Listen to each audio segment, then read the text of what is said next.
برف سے ڈھکے ہوئے فلک بوس پہاڑوں پر سیاہ رات اتر آئی تھی۔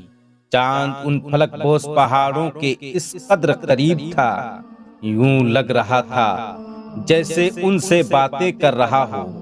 تبھی زنبیل حائفہ کو لے کر وادی میں اترا تھا۔ حائفہ اپنی آنکھیں کھول لو، ہم وادی میں پہنچ گئے ہیں۔ زنبیل کے کہنے پر اس نے اپنی آنکھیں کھول دی، مگر ہر طرف اندھیرا تھا۔ زنبیل، یہاں تو ہر طرف اندھیرا ہے، مجھے ڈر لگ رہا ہے۔ اس نے اس کا ہاتھ پکڑتے ہوئے کہا، میرے ہوتے ہوئے ڈر کیسا؟ لو ابھی ہر طرف روشنی کر دیتا ہوں۔ زنبیل کے یہ کہتے ہی ان کے راستے میں مشعلیں روشن ہونا شروع ہو گئیں۔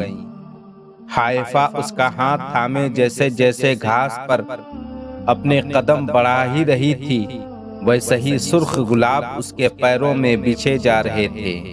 ننھے ننھے جگنو اس کے آس پاس دائرہ بنا کر گھوم رہے تھے۔ چمکتی ہوئی تتلیاں اس کے گرد رقص کر رہی تھی۔ اس نے ہاتھ بڑھا کر ایک تتلی کو اپنے ہاتھ کی ہتھیلی پر رکھا۔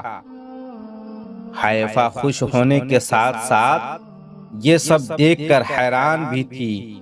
وہ دونوں چلتے ہوئے ندی کے پاس پہنچ گئے۔ حائفہ نے اپنے پیروں پر گھوم کر وادی کے چاروں طرف دیکھا، وہ خوشی سے جھوم رہی تھی۔ تبھی اس کے سر پر رنگ برنگ پھولوں کی برسات ہونے لگی۔ وہ اپنے ہاتھ کھول کر ان پھولوں کو اپنے دامن میں سمیٹنے لگی۔